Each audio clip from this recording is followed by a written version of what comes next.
നമസ്കാരം, ന്യൂസ് ടുഡേയിലേക്ക് സ്വാഗതം. ആദ്യം പ്രധാന വാർത്തകൾ.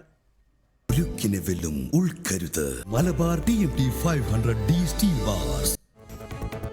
തൃശൂർ പൂരം പതിവിൻപടി തന്നെ. സുപ്രീം കോടതിയുടെ ഇളവ് പ്രകാരം പൂരം വെടിക്കെട്ട് നടത്താമെന്ന് ഹൈക്കോടതി. തൃശൂർ പൂരം സാംസ്കാരിക ജീവിതത്തിന്റെ ഭാഗം.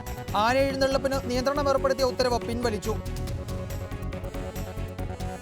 സംസ്ഥാനത്ത് വെടിക്കെട്ട് നിരോധിക്കേണ്ട എന്ന് സർവകക്ഷി യോഗം. നിയന്ത്രണം കൊണ്ടുവരുമെന്ന് മുഖ്യമന്ത്രി. ഇരകളുടെ പുനരധിവാസത്തിന് പ്രത്യേക നിധി. വീട് തകർന്നവരെ സഹായിക്കാൻ നടപടി. പരവൂർ ദുരന്തത്തിൽ ആഭ്യന്തര സെക്രട്ടറിയും DGPയും രണ്ടു തട്ടിൽ. പോലീസിന് വീഴ്ച വന്നെന്ന് ആഭ്യന്തര സെക്രട്ടറി. പോലീസ് കമ്മീഷണർക്കെതിരെ നടപടിയും വേണം. തെറ്റുപറ്റിയത് ജില്ലാ ഭരണകൂടത്തിനെന്ന് DGP. ഏകപക്ഷീയ നടപടി പാടില്ല. ശബരിമലയിൽ വെടിക്കെട്ട് നിരോധിക്കണമെന്ന് മേൽശാന്തിയും തന്ത്രിയും. പ്രധാനം ജനങ്ങളുടെ സുരക്ഷ. വ്യവസ്ഥ പാലിച്ചാൽ മാത്രമേ വെടിവഴിപാടിന് അനുമതി നൽകൂവെന്ന് പത്തനംതിട്ട കളക്ടർ. കളക്ടർക്ക് അജ്ഞത എന്ന് ദേവസ്വം ബോർഡ്. ജമ്മുകാശ്മീരിലെ ഹന്ദ്വാരയിൽ സംഘർഷാവസ്ഥയ്ക്ക് അയവില്ല. സൈന്യത്തിന്റെ വെടിവയ്പിൽ 4 പേർ കൊല്ലപ്പെട്ടതിൽ പ്രതിഷേധം തുടരുന്നു. 4 ജില്ലകളിൽ ഇന്റർനെറ്റ് സേവനം വിച്ഛേദിച്ചു. സൈനികൻ പീഡിപ്പിക്കാൻ ശ്രമിച്ചുവെന്ന ആരോപണം സൈന്യം തള്ളി. നാഗ്പൂരിൽ കനയ്യകുമാറിന് നേരെ കല്ലേറ്. പിന്നിൽ ബജ്രംഗ് ദൾ എന്ന ആരോപണം. 5 പേർ കസ്റ്റഡിയിൽ. മഹാരാഷ്ട്രയിലെ ക്ഷേത്രങ്ങളിലെ സ്ത്രീ പ്രവേശനത്തിനായി പോരാടുന്ന തൃപ്തി ദേശായിക്ക് നേരെ ആക്രമണം. യാക്കോബായ സഭയിൽ കർക്കശ നടപടിയുമായി പാത്രിയാർക്കീസ് ബാവ. മെത്രാപ്പൊലീത്തമാരുടെ സ്വകാര്യ സ്വത്ത് സഭയ്ക്ക് കീഴിലാക്കണമെന്ന് ഇഗ്നാത്തിയോസ് അപ്രേം. സഭയിലെ തർക്കത്തിന് കാരണം സ്വകാര്യ സ്വത്തെന്ന് ആഗോള സിനഡ്. സമ്പദ് സമൃദ്ധിയുടെ ഓർമ്മ പുതുക്കി മലയാളികൾ വിഷു ആഘോഷത്തിൽ. ഗുരുവായൂരിലും ശബരിമലയിലും വൻ ഭക്തജന തിരക്ക്. ഗൾഫ് നാടുകളിലും ആഘോഷം. ന്യൂസ് ടുഡേയിലേക്ക് വിശദമായി. തൃശൂർ പൂരം ആചാരപ്രകാരം നടത്താൻ ഹൈക്കോടതി അനുമതി നൽകി. 2007 സുപ്രീം കോടതിയിൽ നിന്ന് ലഭിച്ച ഇളവ് പ്രകാരം പതിവ് പോലെ പൂരം വെടിക്കെട്ട് നടത്താം. പൂരം തൃശൂരിന്റെ സാംസ്കാരിക മനസ്സിന്റെ ഭാഗമാണെന്ന് ഹൈക്കോടതി നിരീക്ഷിച്ചു.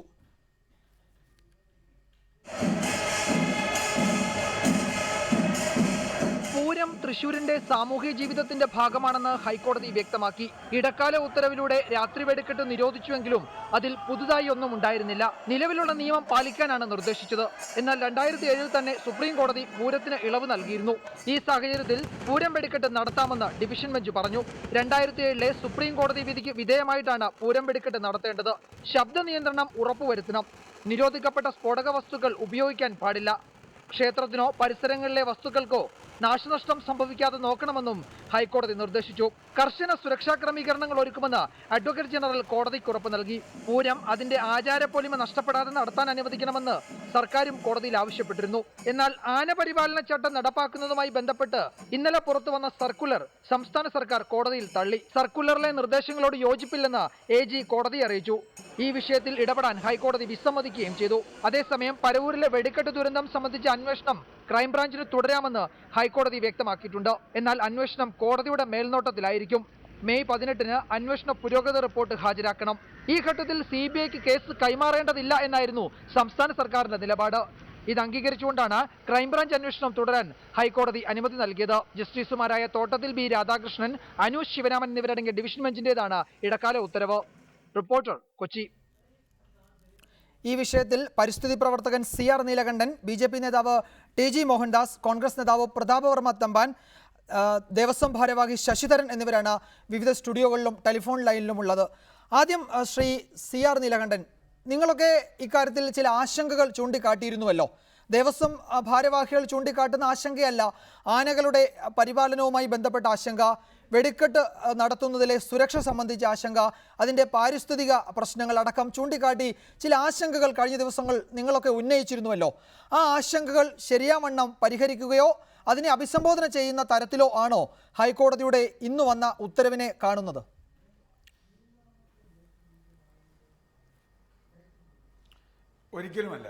ഒരിക്കലുമല്ല എന്ന് മാത്രമല്ല, ഹൈക്കോടതിയെ, ജനങ്ങളെ, രാഷ്ട്രീയ നേതാക്കളെ ഒക്കെ മുൾമുനയിൽ നിർത്തി ഒരു ചെറിയ സംഘം ഇപ്പോൾ ഇന്ന് ഇത് നേടിയെടുത്തിരിക്കുക. ഞാൻ 2007 ഉത്തരവാണല്ലോ ഇപ്പോൾ കോടതി പറയുന്ന കാര്യം. 2007 ഉത്തരവ് ഇന്ന് വാലിഡ് അല്ല. കാരണം 2007 ഉത്തരവ് ഇറക്കുമ്പോൾ ഒറ്റ കാര്യം അത് മാത്രം അത് പറഞ്ഞാൽ മതി നിയമപരമായി. 2007 ഉത്തരവ് ഇറക്കുമ്പോൾ തേക്കിൻകാട് മൈതാനം സൈലന്റ് സോൺ ആണോ എന്ന ചോദ്യം ഉന്നയിക്കപ്പെട്ടിരുന്നില്ല. അതിനുശേഷം സൈലന്റ് സോൺ ആയി. സൈലന്റ് സോൺ ആയെങ്കിൽ നോയ്സ് പൊല്യൂഷൻ കേസിലെ ഈ വിധിയാണ് ബാധകം. 2007 വിധി ബാധകമല്ല. രണ്ടാമത്തെ കാര്യം, ഇപ്പോൾ ഇവർ എല്ലാ ചട്ടങ്ങളും അനുസരിച്ച് നടത്തുമെന്ന് പറഞ്ഞാൽ ലോകത്തൊരു മനുഷ്യൻ വിശ്വസിക്കില്ല. ഇപ്പോൾ അവിടെ ദേവസ്വത്തിൻ്റെ ആളുകളുണ്ട്. ഞാൻ ഒറ്റ ചോദ്യം, 2000 കിലോ മാത്രമേ ഉപയോഗിക്കാവൂ എന്ന് കൃത്യമായി അവിടെ ചട്ടമുണ്ട്. 2000 കിലോ മാത്രമാണ് അവിടെ ഉപയോഗിക്കുന്നത് എന്ന് അദ്ദേഹം പറയുകയാണെങ്കിൽ, അത് കളക്ടർ ഉറപ്പ് നൽകുകയാണെങ്കിൽ, അല്ലെങ്കിൽ അത് ചെയ്യുകയാണെങ്കിൽ ഒരു വിരോധമില്ല, നടത്തട്ടെ. അതുപോലെ ഡെസിബലിൻ്റെ കാര്യത്തിൽ, അതുപോലെ ഷെൽ സൈസിൻ്റെ കാര്യത്തിൽ അതിനൊന്നും ഇളവ് കൊടുത്തിട്ടില്ല. ഇളവ് കൊടുത്തത് 10 മുതൽ 6 വരെ വെടിക്കെട്ട് നടത്തുന്നതിനുള്ള ആ ഇതിൽ ചെറിയൊരു ഇളവ് കൊടുത്തു. അത് സൈലൻസ് സോൺ അല്ല എന്ന് കരുതി. സൈലൻസ് സോൺ ആയപ്പോൾ അതും പോയി. ഞാൻ പറഞ്ഞത് ഒരാശങ്കയും മാറിയിട്ടില്ല വെടിക്കെട്ട് സംബന്ധിച്ച്. ആശങ്ക മാറിയിട്ടില്ല എന്ന് മാത്രമല്ല, പഴയതുപോലെ പൂരം നടത്തുമെന്ന് പറഞ്ഞാൽ ഞങ്ങൾ പഴയതുപോലെ നിയമലംഘനം നടത്തും എന്ന് തന്നെയാണ്. ആരാ അത് പരിശോധിക്കുന്നത്?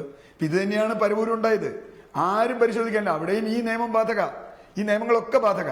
ഇപ്പൊ ഇവിടെ ഞാൻ ഒരു ഒറ്റ ചോദ്യം മാത്രം സുഹൃത്തുക്കളോട് ചോദിക്കുകയാണ്. അവിടെ 2000 കിലോ ഉപയോഗിക്കുമെന്ന് ADM-ഉം കളക്ടറും അല്ലെങ്കിൽ SP-യും ഉറപ്പ് നൽകാൻ കഴിയുമോ? ശ്രീ ശശിധരൻ അവിടെ ഇരിക്കുന്നതിന് അദ്ദേഹം പറയട്ടെ. ഇല്ല, അത് പൊതു പരിശോധനയ്ക്ക് വേണമെങ്കിൽ അല്ലെങ്കിൽ എക്സ്പ്ലോസീവിന്റെ പരിശോധനയ്ക്ക് വേണമെങ്കിൽ കൊടുക്കണം. അതിൽ നിന്ന് ഒരു തരി കൂടുതൽ ഉപയോഗിക്കില്ല എന്ന് അദ്ദേഹം ഇവിടെ വെച്ച് പറഞ്ഞാൽ അത് സത്യമാണെങ്കിൽ ഞാൻ അതിന്റെ എതിർപ്പ് പിൻവലിക്കാം. പക്ഷെ അത് അദ്ദേഹത്തിന് പറയാൻ പറ്റില്ല. 50,000 ടണ്ണിൽ കൂടുതൽ അവിടെ 50,000 കിലോയിൽ കൂടുതൽ പൊട്ടിക്കുന്നുണ്ട്. 50 ടൺ വരെ വരുന്നുണ്ടെന്നാണ് എനിക്ക് കിട്ടിയ കണക്ക്. ഇല്ലെങ്കിൽ അവർ പറയട്ടെ. അപ്പോൾ ഒരു നിയമവും പാലിക്കില്ല. മാത്രവുമല്ല, ഇത് ആരാ പരിശോധിക്കുന്നത്? പരിശോധനയ്ക്കും ആളുണ്ടാവില്ല. ഇനി ഏതെങ്കിലും ഒരു ഉദ്യോഗസ്ഥൻ കഷ്ടകാലത്തിന് പരിശോധിച്ചത് കൂടുതലുണ്ടെന്ന് പറഞ്ഞാലോ, നമുക്കറിയാലോ കൊല്ലത്ത് എന്താ ഉണ്ടായെന്ന് കളക്ടർക്കും ADM-നും അത് തന്നെ ഉണ്ടാവും. കാരണം അപ്പോഴേക്കും വികാരം വരും. ഞാൻ ഇതിലൊരു കാര്യം പറയുന്നുള്ളൂ. ഞാൻ നേരത്തെ ഇന്നലെയും പറഞ്ഞു, പൂരത്തിന്റെ വലിയൊരു ആരാധകനാണ് ഞാൻ. എനിക്ക് കുടമാറ്റവും വെടിക്കെട്ടും ഒക്കെ ഇഷ്ടമാണ്. പക്ഷേ പരവൂരിന്റെ സാഹചര്യത്തിൽ ആ വെടിക്കെട്ട് സംബന്ധിച്ച് നമ്മുടെ പുനരാലോചന ആവശ്യമാണ്. ഒരുപാട് ക്ഷേത്രങ്ങൾ ഇപ്പം തന്നെ വെടിക്കെട്ട് വേണ്ടെന്ന് വെച്ചു. അതിൻ്റെ ഒരു പ്രശ്നം. രണ്ടാമത്, ഞാൻ കേരളത്തിലെ രാഷ്ട്രീയ കക്ഷികളും തൃശ്ശൂരുള്ളവരും ഒന്നും കേരളത്തിലെ മനസ്സ് കാണുന്നില്ല. ഈ കുറച്ചാളുകളും കേരളത്തിൽ ഈ വിഷുവിന് ഇത്രയും പടക്കം കുറഞ്ഞൊരു വിഷു ഞാൻ കണ്ടിട്ടില്ല. ഒരാൾ ഉത്തരവിട്ടില്ല, ഒരു നിയന്ത്രണം ഉണ്ടായില്ല, ഒരു നിയമം ഉണ്ടായില്ല. വളരെ കുറച്ച് പടക്കം മാത്രമാണ് കേരളത്തിൽ പൊട്ടിയത്. അല്ലെങ്കിൽ എൻ്റെ വീട്ടിലൊക്കെ അടക്കം നിരന്തരം പടക്കം പൊട്ടിക്കുന്ന, എൻ്റെ വീട്ടിൽ നിന്നല്ല അടുത്ത ഒരു വീട്ടിലും പടക്കം പൊട്ടിച്ചില്ല, കമ്പിത്തിരി പോലും ഉണ്ടായില്ല. കേരളം ആ പരവൂർ ദുരന്തത്തോട് കാണിച്ച ഒരു സഹാനുഭൂതി തൃശ്ശൂരിലെ കുറച്ച് ഈ സംഘടിത ന്യൂനപക്ഷ വിഭാഗത്തിന്, ന്യൂനപക്ഷം എന്ന് പറഞ്ഞാൽ മതപരമല്ല, ഈ പൂരം എന്തോ ഒരു വൈകാരികമാക്കി മാറ്റുക. ഇപ്പൊ നേരത്തെ ആനയുടെ കാര്യം ചോദിച്ചു. ഇന്നലെ ഇറങ്ങിയ ആനയുടെ ഉത്തരവ് ഒരു ഗൂഢാലോചനയാണ് വിജയകുമാറെ, ഞാൻ ഞാൻ താങ്കളിലേക്ക് വരാം. അതിന്റെ വിശദാംശങ്ങളിലേക്ക് നമുക്ക് പോകേണ്ടതുണ്ട്. ദേവസ്വം ഭാരവാഹി അക്കാര്യത്തിൽ പറയാനുള്ള വിശദീകരണം കേട്ടിട്ട് നമുക്ക് അതിലേക്ക് വരാം. അത് വിശദമായി ചർച്ച ചെയ്യേണ്ട ഒരു വിഷയം തന്നെയാണ് എന്ന് ഞാൻ മനസ്സിലാക്കുകയും ചെയ്യുന്നു. ശ്രീ ശശിധരൻ, താങ്കൾക്ക് വെടിക്കെട്ടിന്റെ ചുമതല കൂടിയുള്ള ദേവസ്വം ഭാരവാഹിയാണല്ലോ. CR നീലകണ്ഠൻ ഇപ്പോൾ ചോദിച്ച ചോദ്യം ഒന്ന്, സുപ്രീം കോടതിയുടെ അനുമതി, ഇളവ് നൽകിയ ഉത്തരവ് നമുക്കെല്ലാവർക്കും അറിയാം. 2007 നൽകിയ ആ ഉത്തരവ് കൃത്യമായി പാലിച്ചു തന്നെ ആയിരിക്കുമോ വെടിക്കെട്ട് നടക്കുക? ഈ 2000 ടൺ വെടിക്കോപ്പ് ഉപയോഗിക്കുന്ന കാര്യം, 140-നും 125-നും 140-നും ഇടയിൽ ഡെസിബൽ ശബ്ദമുള്ള സ്ഫോടനം നടത്തുന്ന കാര്യം, അതുപോലെ തന്നെ ആ പരിസരങ്ങളിലെ സുരക്ഷ ഒരുക്കുന്ന കാര്യത്തിലൊക്കെ CR നീലകണ്ഠൻ ഇപ്പോൾ ചോദിച്ചതുപോലെയുള്ള ഒരു വെല്ലുവിളി അത് ഏറ്റെടുക്കാൻ കഴിയുന്ന തരത്തിലാണോ പൂരം സംഘാടക സമിതി ഇപ്പോഴുള്ളത്?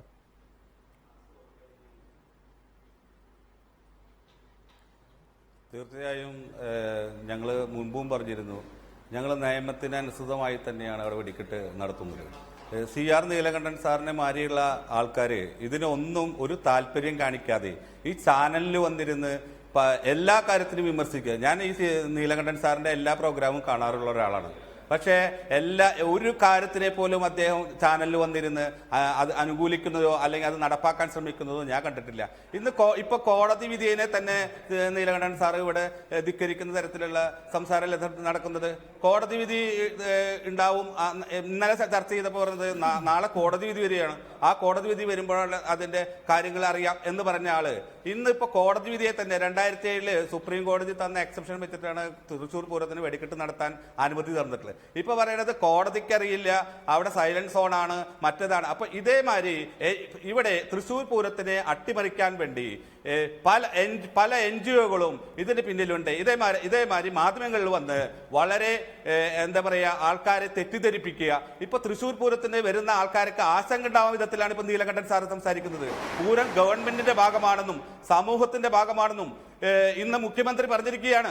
സർവകക്ഷി യോഗത്തിൽ മുഖ്യമന്ത്രിനെ എല്ലാ കക്ഷികളും അംഗീകരിച്ചിരിക്കുകയാണ്. പിന്നെ ഒരു കാര്യം മനസ്സിലാക്കണം, നേരത്തെ നീലകണ്ഠൻ സാർ പറഞ്ഞു ഇന്ന് തൃശ്ശൂരിൽ നടന്ന ഉപവാസത്തില് ജാതി മത വർണ്ണ വിവേചനമില്ലാതെ എല്ലാവരും വന്ന് അവിടെ ഈ തൃശ്ശൂർ പൂരത്തിന് വേണ്ടി, അത് ജില്ലയിൽ നിന്ന് മാത്രമല്ല സംസ്ഥാനത്തിൽ നിന്നും ഇന്ത്യയിൽ നിന്ന് പുറത്തു നിന്ന് പോലും ആ ഉപവാസത്തിൽ ആൾക്കാർ പങ്കെടുത്തു. അത് മനസ്സിലാക്കി നീലകണ്ഠൻ സാർ. ഞാൻ പിന്നെ ഒരു കാര്യം നീലകണ്ഠൻ സാർ പറഞ്ഞു, ഞാൻ പൂരത്തിന് വരാറുണ്ട്, പൂരം കാണാറുണ്ട്, എനിക്ക് പൂരം ഇഷ്ടമാണ്. ഞാൻ ഇദ്ദേഹത്തിന് തൃശ്ശൂരിലെ ഒരു പൊതുപരിപാടിയിലും ഇന്നേ വരെ ഞാൻ ഇദ്ദേഹത്തിന് കണ്ടിട്ടില്ല. പക്ഷെ ചാനലിൽ വന്ന് ഇതുമാതിരി തെറ്റിദ്ധരിപ്പിച്ച് പല കാര്യങ്ങളും പല കൺഫ്യൂഷൻസ് ഉണ്ടാക്കി ഇങ്ങനെ പറയുന്ന ഒരാളെ ഞാൻ ജീവിതത്തിൽ കണ്ടിട്ടില്ല. ആളോട് എനിക്ക് ആദരവുണ്ട്.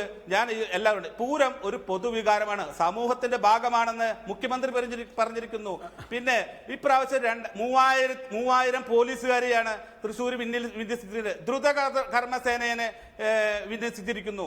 അപ്പോ ഇത്രയും സുരക്ഷ ഒരുക്കിയിട്ട് ഈ പൂരം നടത്താൻ വേണ്ടിയിട്ട് ഈ പൂരം നടത്താൻ വേണ്ടി ഗവൺമെന്റും ബന്ധപ്പെട്ട കക്ഷികളും അധികാരികളും ശ്രമിക്കുമ്പോൾ ഇതിനെ ഒറ്റയ്ക്ക് ഇരുന്നൊരു ചാനലിൽ വന്ന് വിമർശിക്കുന്നത് എത്ര തെറ്റാണ്. ഇതൊരു പൂര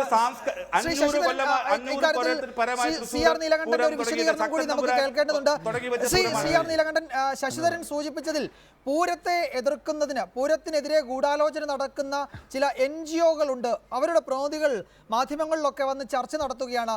പൂരത്തെ എതിർക്കുന്നത് അത്തരം ഒരു ന്യൂനപക്ഷമാണ് എന്നാണ് അദ്ദേഹം പറയുന്നത്. പ്രത്യേകിച്ച് താങ്കളുടെ ഈ പൂരവുമായി ബന്ധപ്പെട്ട അവകാശവാദങ്ങളൊന്നും അദ്ദേഹം അംഗീകരിക്കുന്നതേയില്ല.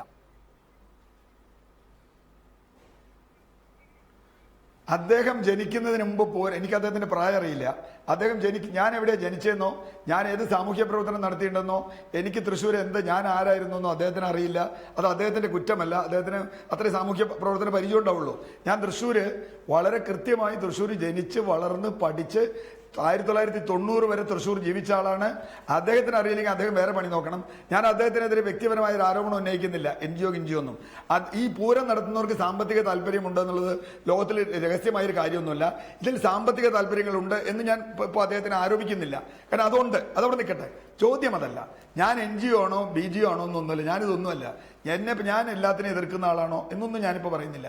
ഞാൻ ചോദിച്ച ചോദ്യത്തിന് അദ്ദേഹം മറുപടി പറഞ്ഞാൽ മതി. 2000 കിലോയിൽ കൂടുതൽ അവിടെ ഇത്തവണ ഇത് ഉപയോഗിക്കുമോ? അത് പരിശോധിക്കാൻ ADM-ഉം കളക്ടറും എക്സ്പ്ലോസീവ് ആളുകളും ഉണ്ടാകുമോ? അത് പരിശോധിക്കാൻ ഒരു സ്വതന്ത്ര അല്ലെങ്കിൽ ഹൈക്കോടതിയുടെ ഒരു സംവിധാനം ഏർപ്പെടുത്തിയാൽ അതിന് അംഗീകരിക്കുമോ?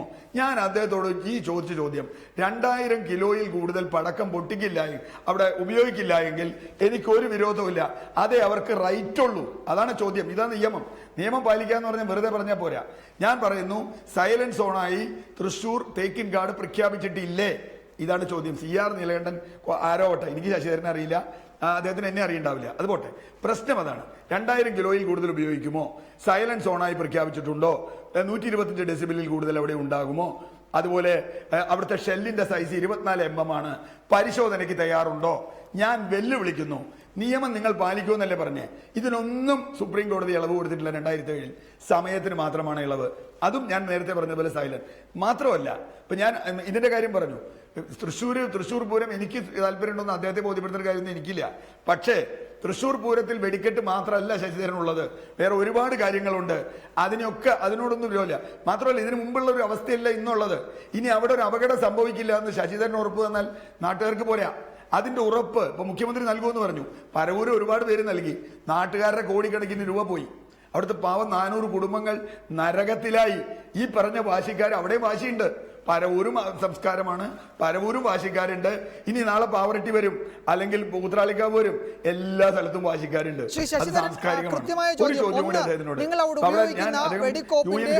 ഭാഗമാണ്. 2 അതിനുശേഷം ഉണ്ടാകുന്ന ശബ്ദം, ആ വെടിക്കെട്ടിൽ ഉണ്ടാകുന്ന ശബ്ദം, അത് ഈ 125-140 ഡെസിബലിനിടയിലായിരിക്കുമോ? ഈ 2 ചോദ്യങ്ങൾക്കുള്ള മറുപടി. അതിനുശേഷം നമുക്ക് അടുത്ത വിഷയത്തിലേക്ക് കിടക്കാം.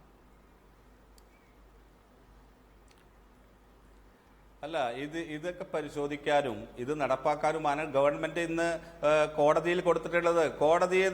കോടതിയുടെ ഉത്തരവ് പ്രകാരം നിയമത്തിന് അനുസൃതമായും തന്നെയാണ് ഞങ്ങൾ വെടിക്കെട്ട് നടത്തുന്നത്.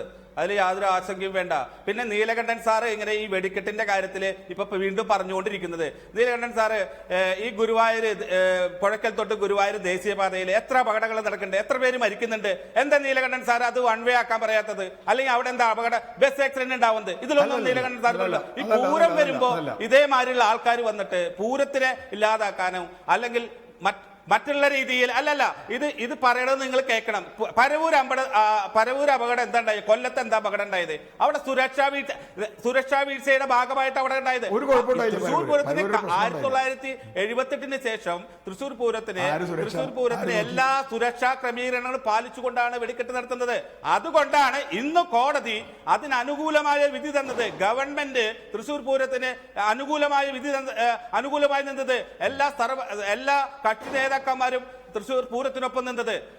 അതാണ് തൃശ്ശൂര്. ഇത് ലോക പ്രശസ്തമായ യുനെസ്കോ അംഗീകരിച്ച വേൾഡ് ടൂറിസം മാപ്പിൽ ഇടപിടിച്ച നയന മനോഹരമായ ദൃശ്യവർണ്ണ തൃശ്ശൂർ പൂരമാണ്. അതിന് അതിൻ്റെതായ അംഗീകാരമുണ്ട്. അത് നടത്താനായിട്ട് പ്രഗത്ഭരായ ആൾക്കാരുണ്ട്, ഉദ്യോഗസ്ഥന്മാരുണ്ട്. അത് ഭംഗിയായി നടക്കും, യാതൊരു ആശങ്കയും വേണ്ട. സിആർ പറഞ്ഞോളൂ, താങ്കൾ എന്തോ സംസാരിക്കാൻ ശ്രമിച്ചിരുന്നുവല്ലോ ഇടയ്ക്ക്.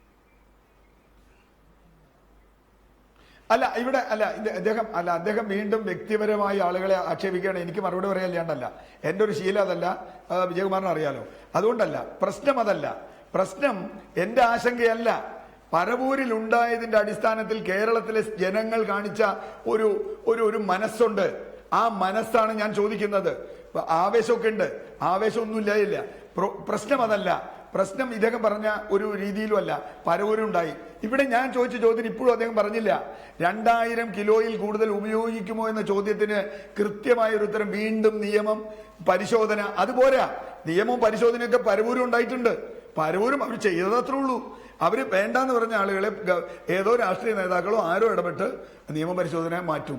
ഇത് തൃശ്ശൂരും സംഭവിക്കില്ല എന്ന് എനിക്കൊരു ഉറപ്പില്ല. പിന്നെ അപകടം ഉണ്ടായിട്ടില്ല എന്നുള്ളതോ, റോഡപകടം ഉണ്ടായപ്പോൾ, റോഡപകടത്തിനോ കേരളത്തിലെ നിരവധി അപകടങ്ങൾക്കോ എതിരായി ഞാൻ എന്ത് ചെയ്യുന്നു എന്ന് ശശിധരന് പറയേണ്ട കാര്യമില്ല, ശശിധരനെ അറിയിക്കേണ്ട കാര്യമില്ലെങ്കിൽ ഞാൻ നാട്ടുകാർക്ക് അറിയാം. പ്രശ്നം അതല്ല. ഇത് റോഡപകടം ഉണ്ടാവുന്ന പോലെയല്ല, റോഡപകടം ഉണ്ടാവുന്നത് പോലെയല്ല വെടിക്കെട്ട് അപകടം ഉണ്ടാവുന്നത്. രണ്ടായിട്ട് കാണണം. അതാണ് അതിന്റെ കാരണം. ഇത് വേണമെങ്കിൽ നമുക്ക് ഒഴിവാക്കാം, മറ്റേ നമുക്ക് ഒഴിവാക്കാൻ പറ്റില്ല. ഇനി റോഡ് അപകടത്തിൽ തന്നെ സേഫ്റ്റി സ്റ്റാൻഡേർഡ്സ് എല്ലാ സംഗതിയും ചെയ്യുന്നുണ്ട്. അവിടെ ഇൻഷുറൻസ്, ഞാനൊരു കാര്യം ചോദിക്കട്ടെ, 2000 കിലോയിൽ കൂടുതൽ അവിടെ വെടിമരുന്ന് ഉപയോഗിച്ചാൽ ഇൻഷുറൻസ് ക്ലെയിം കിട്ടില്ല. പരവൂരും കിട്ടില്ല ഇൻഷുറൻസ് ക്ലെയിം. എന്താ കാരണം? അവിടുത്തെ ഞാൻ അദ്ദേഹത്തിന് അതിന്റെ ആ ലൈസൻസ് ഒന്ന് അദ്ദേഹം കാണിച്ചു തന്നാൽ മതി. എത്ര കിലോക്ക് ഉണ്ട്, അത് ഉണ്ടാക്കുന്ന ആളുകൾക്ക് എത്രയുണ്ട്, അതിന്റെ ലൈസൻസിന്റെ കോപ്പി ഉണ്ട്. അത് വെച്ചാൽ ഞാൻ പറഞ്ഞേ, ആ ലൈസൻസ് കോപ്പി അനുസരിച്ചാണെന്ന് ഉറപ്പാക്കാൻ ജില്ലാ ഭരണകൂടം തയ്യാറാകുമോ? അതിന്റെ മേൽ ഈ പറഞ്ഞ വൈകാരിക വർത്താനൊന്നും എനിക്ക് വേണ്ട. ഞാൻ വൈകാരികമല്ല, വളരെ കൃത്യമായി കണക്ക് വെച്ചാ ചോദിക്കുന്നത്. ഇപ്പോഴും അദ്ദേഹം പറയില്ല വീണ്ടും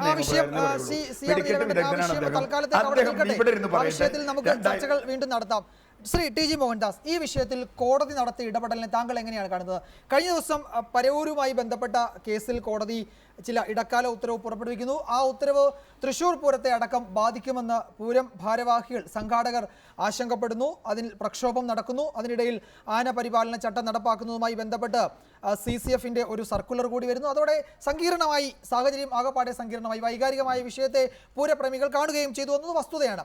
കോടതി ഇന്ന് വേറൊരു നിലപാട് എടുത്തിരിക്കുന്നു. വേറൊരു നിലപാട് എന്ന് ഞാൻ പറയുന്നത് പരവൂരിന്റെ പശ്ചാത്തലത്തിലാണ്. കോടതി തൃശ്ശൂർ പൂരത്തിന്റെ വേറൊരു സാഹചര്യത്തിൽ അതിനെ കണ്ടിരിക്കുന്നു. ഈ ആകെയുള്ള കോടതിയുടെ ഈ ഇടപെടലിനെ താങ്കൾ എങ്ങനെയാണ് കാണുന്നത്? ഞാനിത് കഴിഞ്ഞ ദിവസവും പറഞ്ഞിരുന്നു. കോടതിയുടെ ഇടക്കാല ഉത്തരവ് വന്നപ്പോൾ അതെന്തോ ഭീകരമായൊരു സംഗതിയാണ്, തൃശ്ശൂർ പൂരത്തെ ബാധിക്കാൻ പോകുന്നു എന്നൊരു പറച്ചിലുണ്ടായി. ഇതേ വേദിയിൽ വെച്ച് കോൺഗ്രസിൻ്റെ അഡ്വക്കേറ്റ് D. സുഗതൻ ഉണ്ടായിരുന്നപ്പോൾ ഞാൻ പറഞ്ഞു, സുഗതൻ വക്കീലെ, ഈ ഭയപ്പെടുന്നത് പോലെ ഒന്നും കോടതി പറഞ്ഞിട്ടില്ല. തൃശ്ശൂർ പൂരത്തെ അഫക്റ്റ് ചെയ്യുന്ന ഒരു വാക്കും കോടതി പറഞ്ഞിട്ടില്ല. കോടതി പുറ്റിങ്ങൽ സംഭവത്തെ ചൊല്ലി ഇറക്കിയ ഇടക്കാല ഉത്തരവാണത്. ഇന്നിപ്പോൾ കോടതിയിൽ സംഭവിച്ചെന്താ? ഞാൻ ത്രൂ ഔട്ട് കോടതി എണീൽക്കുന്നവരെ ഞാൻ കോടതിയിലുണ്ടായിരുന്നു. കോടതി പറഞ്ഞു, ഞങ്ങൾ തൃശ്ശൂർ പൂരത്തെപ്പറ്റി ഒന്നും പറഞ്ഞില്ലല്ലോ, എന്തൊരു ബഹളമാണ് നിങ്ങൾ നടത്തുന്നത്. അപ്പോൾ അവിടെ ഉപവാസം നടക്കുന്നു എന്നൊക്കെ പറഞ്ഞപ്പോൾ കോടതി പറഞ്ഞു, ഞങ്ങൾ എന്ത് ചെയ്യാനാണ്, എക്സ്ട്രാ ജുഡീഷ്യലായിട്ട് ഒരുപാട് ആക്ടിവിറ്റീസ് നടക്കുന്നു, ഞങ്ങൾക്ക് അതിലൊന്നും ചെയ്യാനില്ല. ഞങ്ങൾ തൃശ്ശൂർ പൂരത്തെ പറ്റി ഒന്നും പറഞ്ഞിട്ടില്ല, എന്താ തൃശ്ശൂർ പൂരത്തിൻ്റെ പ്രശ്നം പറയൂ. അപ്പോൾ പറഞ്ഞു ഇന്ന മാതിരിയാണ്, അതിന് തടസ്സം വന്നു, CCF ഉത്തരവിറക്കി, CCF ഉത്തരവ് പിൻവലിക്കുകയും ചെയ്തു. പിന്നെ എന്താ പ്രശ്നം? ഒടുവിൽ ഇന്നും കോടതി പറഞ്ഞു നിലവിലുള്ള നിയമങ്ങൾ കർശനമായിട്ട് പാലിച്ചുകൊണ്ട് തൃശ്ശൂർ പൂരം നടക്കട്ടെ, തൃശ്ശൂർ പൂരം നമ്മുടെ സംസ്കാരത്തിൻ്റെ ഒരു ഭാഗമാണ് എന്നൊക്കെയുള്ള നിരീക്ഷണങ്ങൾ നടത്തിയിട്ട് അത് നടത്തിക്കൊള്ളാൻ പറഞ്ഞു. അഡീഷണലായിട്ട് ഒരു റെസ്ട്രിക്ഷനും ഹൈക്കോടതി കൊണ്ടുവന്നിട്ടില്ല. ആകെ ഇന്ന് ഹൈക്കോടതി പുതിയതായിട്ട് പറഞ്ഞൊരു കാര്യം, ഈ വെടിക്കെട്ട് കഴിയുമ്പോൾ എക്സ്പ്ലോസീവ് ഇൻസ്പെക്ടറേറ്റിൽ നിന്ന് ആൾക്കാർ ഇതിൻ്റെ സാമ്പിൾ ഉണ്ടല്ലോ, ബാക്കി വരുന്നതോ അല്ലെങ്കിൽ പൊട്ടിത്തെറിച്ച് കിടക്കുന്നതോ ഗ്രൗണ്ടിൽ കിടക്കുന്നതോ ആയ സാമ്പിൾസ് എടുത്ത് പരിശോധിച്ചിട്ട് നിരോധിക്കപ്പെട്ട ഏതെങ്കിലും കെമിക്കൽ ഇതിൽ ഉപയോഗിച്ചിട്ടുണ്ടോ എന്ന് പരിശോധിക്കണം. നിരോധിക്കപ്പെട്ടത് ഉപയോഗിച്ചു എന്നുള്ള ഒറ്റ കാരണം കൊണ്ട് അപകടം ഉണ്ടാവണമെന്നില്ല. സേഫ് ലിമിറ്റിനുള്ളിൽ നിന്നുകൊണ്ട് ഈ ശബ്ദം വർദ്ധിപ്പിക്കുകയോ വർണ്ണം വർദ്ധിപ്പിക്കുകയോ ചെയ്യുന്ന എന്തെങ്കിലും കൃത്രിമ വസ്തുക്കൾ ഉപയോഗിച്ചിട്ടുണ്ടോ എന്ന് പരിശോധിച്ച് റിപ്പോർട്ട് തരണം എന്ന് മാത്രമേ അഡീഷണൽ ഒരു കാര്യം കോടതി പറഞ്ഞിട്ടുള്ളൂ. ബാക്കിയെല്ലാം നേരത്തെ പറഞ്ഞ കാര്യങ്ങൾ തന്നെ. 2005 സുപ്രീം കോടതി വിധി, അതിൽ നിന്ന് ഇളവ് കൊടുത്ത 2007 വിധി, മിനിഞ്ഞാന്ന് കോടതി ഇറക്കിയ ഇൻറ്ററിം ഓർഡർ, ഇതെല്ലാം വെച്ചുകൊണ്ടുള്ള ഡീറ്റെയിൽ ഓർഡറാണ് ഇന്നും തന്നിരിക്കുന്നത്. കോടതി ഇതിനകത്ത് ഒരപരാധവും ചെയ്തതായിട്ട് എനിക്ക് തോന്നുന്നില്ല. ആകെ ഈ കൺഫ്യൂഷൻ മുഴുവൻ ഉണ്ടായത് ആ CCFൻ്റെ ആനയെ ചൊല്ലിയുള്ള ഒരു സർക്കുലർ ഇറക്കിയപ്പോഴാണ്. ആകെ കൂടെ പാറമക്ക ദിവസത്തിനും തിരുവാമ്പാടി ദിവസത്തിനും സാധാരണക്കാരനെ എനിക്ക് പോലും വലിയ പ്രയാസം തോന്നി. ഒരു ആനയെ പോലും എഴുന്നള്ളിക്കാൻ പറ്റില്ല എന്നൊക്കെ പറഞ്ഞു കഴിഞ്ഞാൽ എന്താ ചെയ്യുക? അപ്പോൾ പിന്നെ പ്രതീകാത്മകമായിട്ട് ഒരാനയെ ഞങ്ങൾ എഴുന്നള്ളിക്കും, അതിൻ്റെ പേരുള്ള കേസോ ഞങ്ങൾ കോടതി കയറ്റുകയോ ജയിലിലിടുകയോ ചെയ്യട്ടെ എന്ന് അവർ പറഞ്ഞു. എനിക്ക് വലിയ ദുഃഖം തോന്നി അത് കേട്ട് കഴിഞ്ഞപ്പോൾ. ഏതായാലും വൈകിയാണെങ്കിലും മന്ത്രിക്ക് വിവേകമുദിക്കുകയും ആ സർക്കുലർ പിൻവലിക്കുകയും ചെയ്തു. The matter was over. ഇപ്പോൾ സംഭവിക്കുന്നത്, ഇപ്പോൾ എൻ്റെ സുഹൃത്ത് CR നീലകണ്ഠൻ, എനിക്ക് വളരെ വർഷങ്ങളായിട്ട് അദ്ദേഹത്തെ അറിയാം, ഞങ്ങൾ സഹപ്രവർത്തകരായിരുന്നു. അദ്ദേഹം ഇങ്ങനെ ഒരു അജണ്ട വെച്ചോ എന്തെങ്കിലും മുടിഞ്ഞു പോട്ടെ എന്ന് വിചാരിച്ച് പ്രവർത്തിക്കുന്ന ഒരു മനുഷ്യനല്ല. അദ്ദേഹം പങ്കുവയ്ക്കുന്നത് അദ്ദേഹത്തെ പോലെ ചിന്തിക്കുന്നവരുടെ ആശങ്കയാണ്. അതേസമയം ശശിധരൻ പങ്കുവയ്ക്കുന്നത് അതിലും വലിയൊരു ജനസമൂഹത്തിൻ്റെ. അക്കാര്യത്തിൽ മാത്രമാണ് എനിക്ക് CR നീലകണ്ഠനോട് ചെറിയൊരു വിയോജിപ്പുള്ളത്. ഈ ഒരു ചെറു ന്യൂനപക്ഷമാണ് പൂരത്തെ ആഘോഷിക്കാൻ കാത്തു നിൽക്കുന്നത്, വെമ്പൽ കൊള്ളുന്നത് എന്ന് പറയുന്നത് എൻ്റെ നിരീക്ഷണത്തിൽ ശരിയല്ല. ഒരുപക്ഷെ അപ്പുറത്താണ് എണ്ണം കൂടുതൽ, ഇപ്പുറത്തെ എണ്ണം കുറവാണ്. ആ എണ്ണം കുറവിൻ്റെ ഒരു പ്രതിനിധി നമ്മളുടെ ആനിമൽ വെൽഫെയർ ബോർഡിൽ നിന്ന് കോടതിയിലുണ്ടായിരുന്നു. അവരൊരു ഫീബിൾ അറ്റംപ്റ്റ് നടത്തി എങ്ങനെയെങ്കിലും ആനകളെ എഴുന്നള്ളിക്കാതിരിക്കാൻ പറ്റുമോ എന്നുള്ള രീതിയിൽ ഒരു ചെറിയ ഇടപെടൽ നടത്തി നോക്കി. വെടിക്കെട്ട് തടയാൻ വേണ്ടിയിട്ട്, വെടിക്കെട്ട് തടഞ്ഞ് അത് വെടിക്കെട്ട് ആനയ്ക്ക് ബുദ്ധിമുട്ടുണ്ടാക്കുന്നു എന്നതുകൊണ്ട് ആ നിലയിൽ വെടിക്കെട്ടിന് നിയന്ത്രണം വേണം. അല്ല, അതുകൊണ്ടല്ല അവർ പറഞ്ഞത് അൺഫിറ്റായ ആനകളെ അവിടെ പ്രദർശിപ്പിക്കുന്നു, പരേഡ് ചെയ്യിക്കുന്നു, അത് പ്രശ്നം ഉണ്ടാകും. അതുകൊണ്ട് ആനയില്ലാതെ വെടിക്കെട്ടിൽ ഞങ്ങൾക്കൊന്നും പറയാനില്ല. ആനിമൽ വെൽഫെയർ ബോർഡാണല്ലോ, അവർക്ക് വെടിക്കെട്ടിലൊന്നും പറയാനില്ല. ആനയുടെ കാര്യത്തിൽ, ആനയുടെ മാത്രമല്ല, ആന, കാള, ഇതുപോലെ ഉത്സവങ്ങളിൽ ഉപയോഗിക്കുന്ന മൃഗങ്ങളെ ചൊല്ലി ആനിമൽ വെൽഫെയർ ബോർഡിനും അവരുടെ തമ്പുരാക്കന്മാരായ ചില NGOമാർക്കുള്ള താല്പര്യം വളരെ വ്യക്തമാണ്. ജല്ലിക്കെട്ട് വിധിയിലൊക്കെ അത് വളരെ പ്രകടമാണ്. അപ്പോൾ ശശിധരൻ പറഞ്ഞ NGO ഒരു ഉത്സവ വിരുദ്ധന്മാരായിട്ട് പ്രവർത്തിക്കുന്ന NGOകളുണ്ട്. പക്ഷേ ഒരു കാര്യം എനിക്ക് വകുച്ച് ചെയ്യാം, അതിൽ CR നീലകണ്ഠൻ പെടുന്നില്ല. അദ്ദേഹം അങ്ങനെയുള്ള ആളല്ല എന്ന് എനിക്ക് നേരിട്ടറിയാം. അക്കാര്യത്തിൽ ശശിധരൻ ആശങ്കപ്പെടുകയും വേണ്ട. പക്ഷേ ശശിധരൻ്റെ ആശങ്കയിൽ കഴമ്പുണ്ട്, ഈ NGOമാരുടെ കാര്യത്തിൽ കഴമ്പുണ്ട് എന്ന് ഞാൻ വിശ്വസിക്കുന്നു. അതേസമയം എക്സാഗറേറ്റഡ് ആയിട്ട്, ഇപ്പോൾ എൻ്റെ സുഹൃത്ത് CR നീലകണ്ഠനാണെങ്കിൽ എക്സാഗറേറ്റഡ് ആയിട്ട് ഇങ്ങനെ ഈ നിയമം പാലിക്കാൻ ജില്ലാ കളക്ടർ മുന്നിട്ടിറങ്ങുമോ? ജില്ലാ കളക്ടർ മുന്നിട്ടിറങ്ങിയാൽ തന്നെ ഏത് ഉദ്യോഗസ്ഥനെ വിടും? ആ വിടുന്ന ഉദ്യോഗസ്ഥൻ കൃത്യവിലോപം കാണിച്ചാൽ എന്ത് ചെയ്യും? കൃത്യവിലോപം കാണിക്കുന്നവൻ അല്ലെങ്കിലും അയാൾക്ക് കൈക്കൂലി കൊടുത്താൽ എന്ത് ചെയ്യും? കൈക്കൂലി വാങ്ങാത്തവനാണെങ്കിൽ അയാളുടെ മുട്ടുകാല് തല്ലി പിടിച്ചാൽ എന്ത് ചെയ്യും? ഇങ്ങനെ നമ്മൾ സംശയിച്ച് പോയി കഴിഞ്ഞാൽ ഇതിനൊരു അന്ത്യം ഉണ്ടാവില്ല. ഒരു റീസണബിൾ സസ്പെൻഷനല്ലേ നമുക്ക് തടയിടാൻ പറ്റുള്ളൂ. അതിനപ്പുറത്തേക്ക് എന്തെങ്കിലും സംഭവിച്ചാൽ അപകടം സംഭവിക്കും. ഇതെല്ലാം ഇരിക്കുമ്പോഴും അപകടം സംഭവിക്കാം. 15 കിലോ വെടിമരുന്നേ കൊടുത്തുള്ളൂ എന്ന് വയ്ക്കുക, കൃത്യം 15 കിലോ തൂക്കി ചെയ്തു, അപ്പോഴും അപകടം സംഭവിച്ചു എന്ന് വരാം, ആൾ മരിച്ചു എന്ന് വരാം. അപകടമാണ്. മുൻകരുതലല്ലേ നമുക്ക് എടുക്കാൻ പറ്റുള്ളൂ. അത് നമ്മൾ വല്ലാതെ ആകാംക്ഷകളെ അങ്ങ് മുന്നോട്ട് കൊണ്ടുപോയി കഴിഞ്ഞാൽ എൻലെസ്സായി പോകും. അതാണ് എൻ്റെ ഒരു പ്രശ്നം. അതാണ് CR നീലകണ്ഠൻ, താങ്കൾ നേരത്തെ സൂചിപ്പിക്കാൻ തുടങ്ങിയ ഒരു കാര്യം, അതായത് ഈ പൂരം നടക്കും എന്നും പൂരത്തിന് ആന എഴുന്നള്ളിക്കുമെന്നും നമ്മുടെ വനം വകുപ്പിന് നേരത്തെ അറിവില്ലാത്ത കാര്യമൊന്നുമല്ലല്ലോ. ഇത് എത്രയോ നൂറ്റാണ്ടുകളായി നടന്നു പോകുന്ന ഒരു ആചാരമാണ്, ആഘോഷമാണ്. അതിൽ ആന എഴുന്നള്ളാറുണ്ട്. 15 ആന ഒരേ സമയത്ത് എഴുന്നള്ളുന്നു, അല്ലെങ്കിൽ 30 ആന അപ്പുറത്തും ഇപ്പുറത്തും 15 വീതം നിൽക്കുന്നു. ഇതൊക്കെ നമ്മൾ സ്ഥിരമായി കണ്ടുകൊണ്ടിരിക്കുന്നതാണ്. എന്തുകൊണ്ടാണ് ഇന്നലെ ഈ CCFന് പെട്ടെന്ന് ആനയോട് ഇത്ര സ്നേഹം? ഒരു കത്ത് തയ്യാറാക്കി ദേവസ്വത്തിന് കൊടുക്കുന്നു, ആന എഴുന്നള്ളത്തിന് വലിയ നിയന്ത്രണങ്ങൾ വയ്ക്കുന്നു, കുടമാറ്റം എന്ന അതിൻ്റെ പരമ്പരാഗത ചടങ്ങ് നടത്താൻ കഴിയാത്ത നിലയിലേക്ക് തീരുമാനങ്ങൾ എടുക്കുന്നു. ഈ നീക്കം CCFന്റെ ഈ നീക്കത്തിൽ ചില സംശയങ്ങൾ ഉന്നയിച്ചാൽ അവരെ കുറ്റം പറയാൻ കഴിയുമോ? കാരണം ഇതിൻ്റെ സമയം പ്രശ്നമാണ്. പൂരം കൊടിയേറിന് ശേഷമാണ് CCFന്റെ ഈ പ്രശ്നം വരുന്നത്. മറ്റൊന്ന്, പരവൂർ കേസുമായി ബന്ധപ്പെട്ട് ഹൈക്കോടതി വെടിക്കെട്ട് തടഞ്ഞ ഒരു സമയത്തുമാണ് ഈ CCFന്റെ ഈ തീരുമാനം. സമയവും സാഹചര്യവും നോക്കുമ്പോൾ CCFന്റെ ഈ കത്തിൽ ചില ദുരൂഹതകൾ സംശയിച്ചാൽ കുറ്റം പറയാൻ കഴിയുമോ?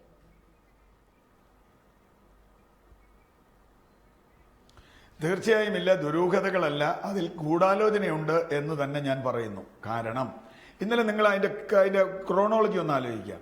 വെടിക്കെട്ട് സംബന്ധിച്ച് ആശങ്കകൾ ഹൈക്കോടതിയിൽ നിന്ന് വരുന്നു. വന്ന ഉടനെ പൂരം കമ്മിറ്റി പറയുന്നു എങ്കിൽ ഞങ്ങൾ ഇത് മാത്രമേ നടത്തൂ. അപ്പോഴും ഞങ്ങളെ പോലുള്ള ആളുകൾ ചോദിച്ചും ഇനി ഏതെങ്കിലും കാരണവശാൽ വെടിക്കെട്ട് നിരോധിച്ചാലും മറ്റു കാര്യങ്ങൾ ചെയ്തുകൂടെ, കുടമാറ്റവും കാര്യങ്ങളും. പക്ഷേ അപ്പോഴാണ് CCFന്റെ ഉത്തരവ് വരുന്നത്. വിജയകുമാർ ചോദിച്ച ചോദ്യം വളരെ ക്ലിയറാണ്. തൃശ്ശൂർ പൂരത്തിന് 15 ആനയുണ്ടാവും, അത് ഇത്ര സ്ഥലത്തെ നീക്കൂ എന്ന് വളരെ CCFന് എന്നല്ല കേരളത്തിലെ എല്ലാവർക്കും അറിയാം. തൃശ്ശൂർ പൂരം മാത്രമല്ല, ഇത് കഴിഞ്ഞാൽ ഇപ്പോൾ കൂടൽമാണിക്ക് ഉത്സവം വരുന്നു, നിരവധി പൂരങ്ങൾ വരുന്നു, നിരവധി പൂരങ്ങൾ നടന്നിട്ടുണ്ട്. ഇതിലൊക്കെ ആന ഉണ്ടായിട്ടുണ്ട്. ഇതിനൊക്കെ സ്ഥലപരിമിതി നമുക്കറിയാം. ഇതൊന്നും അറിയാത്ത ആളുകളല്ല ഈ CCF. ഇന്നലെ തന്നെ അങ്ങനെ ഒരു ഉത്തരവ് കൊടുക്കുമ്പോൾ നേരത്തെ മോഹൻദാസ് പറഞ്ഞതുപോലെ അത് ദുരൂഹമല്ല, അത് ഗൂഢാലോചന വരാം. അതോടുകൂടി എന്ത് സംഭവിച്ചു? പൂര കമ്മിറ്റി പറഞ്ഞത് സത്യമായി. കാരണം ആ ഉത്തരവ് നടപ്പാക്കുകയാണെങ്കിൽ പൂരം നടപ്പാക്കാൻ പറ്റില്ല. അത് ഞാൻ അവരോട് യോജിക്കുന്നു. പൂരം നടപ്പാക്കാൻ പറ്റില്ല. അപ്പൊ ഇന്നലെ തന്നെ ഞാൻ ആനകളുടെ പീഡനത്തിനെ 100% എതിർക്കുന്ന ആളാണ്. അതിലൊക്കെ നിയന്ത്രണം വേണം, നാട്ടാന ചട്ടമുണ്ട്, ഇതൊക്കെ ഉണ്ട്. അത് പലപ്പോഴും പാലിക്കാറില്ല. അതവിടെ നിൽക്കട്ടെ, ആ വിഷയമല്ലാത്തതുകൊണ്ടാണ് പറയുന്നത്. ഇന്നലത്തെ ദിവസം അത് വരുന്നത് ഒരാഴ്ച മുമ്പ് കൊടുത്തിരുന്നെങ്കിൽ ഞാൻ ഒരു വിരോധവും പറയില്ല, നമുക്ക് ചർച്ച ചെയ്യാൻ സമയമുണ്ട്. ഇന്നലെ അത് കൊടുത്തോടുകൂടി യഥാർത്ഥത്തിൽ പൂരം എന്ന അർത്ഥത്തിൽ പൂരം നടക്കില്ല എന്ന് പൊതുസമൂഹത്തിൽ ഒരു ബോധ്യം വരികയും അതോടുകൂടി അതിനെ വൈകാരികമായി വളർത്താൻ കഴിയുകയും ചെയ്തു. ആനയുടെ പ്രശ്നമില്ലായിരുന്നുവെങ്കിൽ ഇന്ന് അന്നമനയുടെ ഇദ്ദേഹം വരെ നമ്മളോട് പെരുമനം കുട്ടന്മാരാർ വരെ TV ചാനലിൽ ചർച്ച ചെയ്യണം ഞാൻ കേട്ടു. അദ്ദേഹം പറഞ്ഞു വെടിക്കെട്ടിന് നിയന്ത്രണം വേണമെങ്കിലാവാം, നമുക്ക് മറ്റു കാര്യങ്ങളൊക്കെ ഉണ്ടല്ലോ. കാരണം അദ്ദേഹത്തിന്റെ കൊട്ട് കേൾക്കുക എന്ന് പറഞ്ഞാൽ നമുക്കറിയാം. അപ്പൊ അതുകൊണ്ട് പൂരത്തിന്റെ ഏറ്റവും മഹത്വപൂർണ്ണമായി നടത്തട്ടെ. പക്ഷേ അതിനെതിരായി ഇപ്പൊ വന്നിട്ടുള്ള ഈ കൺഫ്യൂഷനെ വർദ്ധിപ്പിക്കുകയാണ് ചെയ്തത്. അതുവഴി ഒരു വലിയ സമ്മർദ്ദം, പൂരമേ നടക്കില്ല എന്ന രൂപത്തിലൊരു സമ്മർദ്ദം ഉണ്ടാക്കുന്നതിന് ബോധപൂർവം ചെയ്തതാണ്. ഇനിയിപ്പോൾ തിരുവഞ്ചൂർ രാധാകൃഷ്ണൻ അറിഞ്ഞിട്ട് ചെയ്താണോ അറിയാതെ ചെയ്താണോ എന്ന് എനിക്കറിയില്ല. ഇതിന്റെ മൊത്തം കൂടെ കോൺസ്പിറസി എത്രയുണ്ടെന്നൊക്കെ അന്വേഷിക്കേണ്ടി വരും. അങ്ങനെ അല്ലാതെ പെട്ടെന്ന് ഉണ്ടിരിക്കുന്ന ഒരാൾക്ക് ഒരു വിളി തോന്നി എന്ന രൂപത്തിൽ CCF ഒരു ഉത്തരവ് കൊടുത്താൽ അത് നിലനിൽക്കാത്ത ഉത്തരവാണ്, അല്ലെങ്കിൽ അത് നടപ്പാക്കാൻ പറ്റാത്ത ഉത്തരവാണെന്ന് ആർക്കറിയാത്തത്. അതുകൊണ്ട് തന്നെ വിജയകുമാർ ചോദിച്ചത് എന്നെ സംബന്ധിച്ചിടത്തോളം ഞാൻ ബലമായി സംശയിക്കുന്നു. ഇപ്പോ ഈ പൂരം നടക്കില്ല എന്ന പ്രതീതി ജനങ്ങളിൽ സൃഷ്ടിക്കുന്നതിന് ബോധപൂർവം ഇറക്കിയ ഒരു ഉത്തരവാണത്. അത് യഥാർത്ഥത്തിൽ അതിന് പിന്നിൽ സ്ഥാപിത താല്പര്യങ്ങളുണ്ട്. അത് പ്രത്യേകമായി അന്വേഷിക്കേണ്ടതുണ്ട്. കോൺഗ്രസ് നേതാവ് ശ്രീ പ്രതാപവർമ്മ തമ്പാൻ ഇപ്പോൾ ടെലിഫോൺ ലൈനിലുണ്ട്. ശ്രീ പ്രതാപവർമ്മ തമ്പാൻ, ഈ വിഷയത്തിൽ തൃശ്ശൂർ പൂരത്തിൻ്റെ കാര്യം മാത്രം നമുക്ക് എടുത്തു പരിശോധിച്ചാൽ ഇത് അങ്ങേയറ്റം വഷളാക്കുന്നതിൽ വനം വകുപ്പ് വഹിച്ച പങ്ക് വളരെ വലുതാണെന്ന് പൊതുവെ നമുക്ക് വിലയിരുത്താം. കാരണം തൃശ്ശൂർ പൂരത്തിൻ്റെ ചരിത്രവും പശ്ചാത്തലവും ഒക്കെ അറിയാവുന്നവരാണ് എല്ലാവരും. പൂരം എന്ന് കേട്ടാൽ ആന എന്നെല്ലാവർക്കും അറിയാം. അവിടെ ആന എഴുന്നള്ളി വരുമെന്നും കുറേ ആനകൾ വരുമെന്നും ആ ആനകൾ അവിടെ കുറേ സമയം നിൽക്കുമെന്നും അതെല്ലാം ചേർന്നാണ് നിൽക്കുന്നതെന്നും പൂരത്തെ പറ്റിയുള്ള നമ്മുടെ ചിത്രങ്ങൾ മനസ്സിൽ വിചാരിക്കുന്നവർക്ക് തന്നെ അറിയാം. അങ്ങനെ പൂരത്തിന് കൊടിയേറി കഴിയുമ്പോൾ, പൂരത്തിന് ഇനി 24 മണിക്കൂർ മാത്രം ബാക്കിയുള്ളപ്പോൾ ഒരു ആന സംരക്ഷണത്തിന് വേണ്ടിയുള്ള ചട്ടം എഴുതിയ പേപ്പറുമായി ദേവസ്വം ഭാരവാഹികളെ സമീപിക്കുന്ന CCFന്റെ ഉദ്ദേശശുദ്ധിയെ നമുക്ക് സംശയിക്കാതെ തരമുണ്ടോ?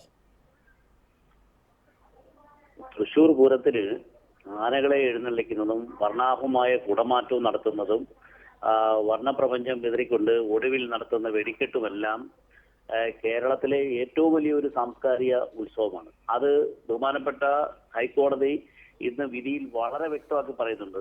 ഈ സാംസ്കാരിക ഉത്സവത്തെ തടയുവാൻ തങ്ങൾക്ക് യാതൊരു തരത്തിലും സംസ്കാരബന്ധിതമായ ഈ ആഘോഷത്തിനെതിരായി ഒരു നിലപാട് സ്വീകരിക്കുവാൻ തങ്ങൾക്ക് യാതൊരു താല്പര്യമില്ല. പിന്നെ ഈ വെടിമരുന്ന് പ്രയോഗിക്കുന്നത് യഥാർത്ഥത്തിൽ മലിനീകരണം ഒഴിവാക്കാനാണ്. അത് പലർക്കും ചർച്ച ചെയ്ത് ഇതുവരെ മനസ്സിലായിട്ടില്ല. പതിനായിരക്കണക്കിന് ആളുകൾ എത്തിച്ചേരുന്ന ഇതുപോലെയുള്ള ഉത്സവപ്പറമ്പിൽ ദിവസങ്ങളോളം നടക്കുന്ന അവരുടെ പ്രവർത്തനങ്ങളിൽ ഉണ്ടാകുന്ന ഉച്ചനിശ്വാസങ്ങളിൽ നിന്നും പുറത്തു വരുന്ന അവരുടെ വായു മലിനീകരണം സംഭവിച്ച ആ ഗ്രാമങ്ങളെയെല്ലാം ആ പറമ്പുകളെയെല്ലാം ഒഴിവാക്കുന്ന അതിൽ അണുവിമുക്തമാക്കുന്നതിന് വേണ്ടി ഭാഗമായിട്ടാണ് ഈ വെടിമരുന്ന് പ്രയോഗമായിട്ട് തുടങ്ങിയിട്ടുള്ളത്. അത് അതിനെക്കുറിച്ച് ചരിത്രം പഠിച്ചാലേ മനസ്സിലായൂ. ഇവിടെ തൃശ്ശൂർ പൂരത്തിന് തന്നെ 15 ആനകളെന്നുള്ള ലിമിറ്റ് വന്നത് തന്നെ ഒരു 4-5 വർഷമായിട്ടുള്ളൂ. അതിനു മുമ്പ് ആനകളുടെ എണ്ണം അതിനേക്കാൾ കൂടുതലായിരുന്നു. എത്ര ആനകളെ വെച്ച് രണ്ട് ഭാഗത്ത് തിരുവമ്പാടി ദേവസ്വവും പാറമേക്കാവ് ദേവസ്വവും എത്ര വീതമാണ് അവതരിപ്പിക്കുന്നത് എന്നുള്ളതായിരുന്നു ഒരു കാലത്തെ ചർച്ചാ വിഷയം.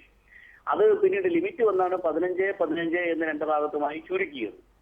ഇപ്പോൾ 3 മീറ്റർ ഗ്യാപ്പ് എന്ന് പറയുമ്പോൾ 10 ആന നിർത്തുമെങ്കിൽ 45 മീറ്ററിന്റെ ഗ്യാപ്പ് തന്നെ അനുവദിക്കേണ്ടി വരും. അപ്പൊ അങ്ങനെ വന്നപ്പോൾ അങ്ങനെ നിർത്തുമ്പോൾ തന്നെ അതിന്റെ ഈ കുടമാറ്റത്തിലൊക്കെ കരുതി വെക്കുന്ന അതിന്റെയൊക്കെ പല കാര്യങ്ങളും ഒക്കെ ബുദ്ധിമുട്ടുണ്ടാകുന്നുണ്ട്. അത് പൂരപ്രേമികളെ സംബന്ധിച്ചോളം അതൊരു വൈകാരിക പ്രശ്നം. ഞാൻ ഏറ്റവും കൂടുതൽ ഈ പൂരം നടക്കുന്നെങ്കിൽ ഇപ്പോൾ അവരുടെ ആശങ്കകളുമാണ് നടക്കുന്നെങ്കിൽ ഞാൻ ഏറ്റവും കൂടുതൽ ഞാൻ അഭിനന്ദിക്കുവാൻ ആഗ്രഹിക്കുന്നത് തൃശ്ശൂർ അതിരൂപത ആർച്ച് ബിഷപ്പ് മാർ ആൻഡ്രൂസ് താഴത്തിനെയാണ്. അദ്ദേഹമാണ് വളരെ പരസ്യമായി ഇതൊരു ദേശീയ ഉത്സവമാണെന്ന് പ്രഖ്യാപിച്ചത്. അപ്പൊ അദ്ദേഹത്തിന്റെ പോലെയുള്ള പരിണതപ്രജ്ഞരായ ഈ നാട്ടിലെ ജനങ്ങളുടെ സ്വീകാര്യമായിട്ടുള്ള നേതൃത്വം വഹിക്കുന്ന സമൂഹ നേതൃത്വം വഹിക്കുന്ന വളരെ പരിണതപ്രജ്ഞരായ വളരെ വിശേഷ വ്യക്തിത്വങ്ങൾ പോലും ഈ ഒരു സാംസ്കാരിക ഉത്സവത്തെ അതിന്റെ ഗൗരവത്തിലാണ് കാണുന്നത്. ശ്രീ പ്രതാപ് വർമ്മ തമ്പാൻ, ഞാൻ ചോദിച്ചത് അതല്ല. അക്കാര്യത്തിലൊന്നും ഒരു വിയോജിപ്പും ആർക്കുമില്ല. പൂരം അതിന്റെ തനിമയോടുകൂടി നടക്കണം. ചില കാര്യങ്ങളിൽ മാത്രമാണ് കോടതി ചില നിയന്ത്രണങ്ങളൊക്കെ മുന്നോട്ട് വെച്ചത്. പക്ഷേ അതിനെ അങ്ങേറ്റം വഷളാക്കിയത് ആരാണ്? CCFന്റെ ഈ സർക്കുലർ അല്ലേ? CCF എന്തുകൊണ്ടാണ് ഇത് ഒരാഴ്ച മുമ്പെയോ ഒക്കെ ഇത് കൊടുക്കാമായിരുന്നുവല്ലോ, സംഘാടകരോട് ഈ നിബന്ധനകൾ പാലിക്കണമെന്നൊക്കെ പറയാമായിരുന്നുവല്ലോ. ഇതെല്ലാം തയ്യാറെടുപ്പ് നടത്തി പൂരത്തിന് ഘടകപൂരങ്ങളുടെ ക്ഷേത്രങ്ങളിലെല്ലാം കൊടിയേറുകയും ചെയ്ത് തിരുവമ്പാടിയും പാറമേക്കാവും എല്ലാ സജ്ജീകരണങ്ങളും ഒരുക്കി ഏതൊക്കെ ആനകൾ എവിടൊക്കെ നിരക്കണമെന്നൊക്കെ തീരുമാനിച്ചു കഴിഞ്ഞ് എല്ലാം ശരിയായി. ഈ വെടിക്കെട്ട് നടത്തുന്ന കാര്യത്തിൽ ഒരു ആശങ്ക നിലനിൽക്കെ അതിനെയൊക്കെ അങ്ങോട്ട് വലുതാക്കുന്ന തരത്തിൽ ഈ സർക്കുലർ വന്ന് ഈ ദേവസ്വം ഭാരവാഹികളുടെ കയ്യിലേക്ക് വീഴുകയായിരുന്നു. അതിലാണ് സംശയമുള്ളത്. അതിൻ്റെ സമയത്തിലും അതിൻ്റെ സാഹചര്യത്തിലുമാണ് സംശയമുള്ളത്. അത് സർക്കാർ ഇന്നലെ അത് അടിയന്തരമായി തന്നെ പിൻവലിക്കുകയും ചെയ്തു. ഇതാകെ കൂടി വഷളാക്കുന്നതിൽ ഈ വനംവകുപ്പിന്റെ റോള് നമുക്ക് കണ്ടില്ലെന്ന് നടിക്കാൻ പറ്റുമോ? തീർച്ചയായിട്ടും അത് CCFന്റെ വൈൽഡ് ലൈഫ് CCFന്റെ ആ നിർദ്ദേശത്തെ നമുക്ക് ഈ അവസാന നിമിഷത്തിൽ ഉണ്ടായ ഇടപെടലിനെ ഒരു ഗുണപരമായ ഇടപെടലായിട്ട് നമുക്ക് കാണാൻ കഴിയുന്നതല്ല. അത് ഉണ്ടായ സാഹചര്യം അന്വേഷിക്കേണ്ടതാണ്. CCF പിന്നെ ഈ തിടുക്കം കാണിച്ച് അങ്ങനെ ഒരു ഉത്തരവ് ഇറക്കിയതിന് പിന്നിൽ എന്താണ് ചെയ്ത വികാരം എന്നുള്ളത് ഒരു അന്വേഷണത്തിലൂടെ നമ്മൾ കണ്ടുപിടിക്കേണ്ടതാണ്. അത് തൃശ്ശൂരിലെ പൂരപ്രേമികളെ ചെറിയ ബുദ്ധിമുട്ടല്ല ഉണ്ടാക്കി. എന്തായാലും സർക്കാർ വളരെ സുചിന്തിതമായി സർക്കാർ എല്ലാ രാഷ്ട്രീയ നേതാക്കന്മാരുമായും എല്ലാം ഇന്ന് സർവകക്ഷി യോഗം കൂടിയിട്ടാണ് ആ തീരുമാനമെടുത്തത്. തൃശ്ശൂർ പൂരം നടത്തും. 2000 കിലോ വെടിമരുന്ന് വീതം രണ്ട് ഭാഗത്ത് ഉപയോഗിക്കുവാൻ വേണ്ടിയുള്ള അനുവാദം നൽകും. അതെല്ലാ സുരക്ഷയും സ്വീകരിക്കും, മുൻകരുതലുകളെല്ലാം സ്വീകരിക്കും എന്ന് വളരെ വ്യക്തമാക്കി പറഞ്ഞിട്ടുണ്ട്. ബഹുമാനപ്പെട്ട കോടതി അത് പൂർണ്ണമായും അംഗീകരിച്ചു.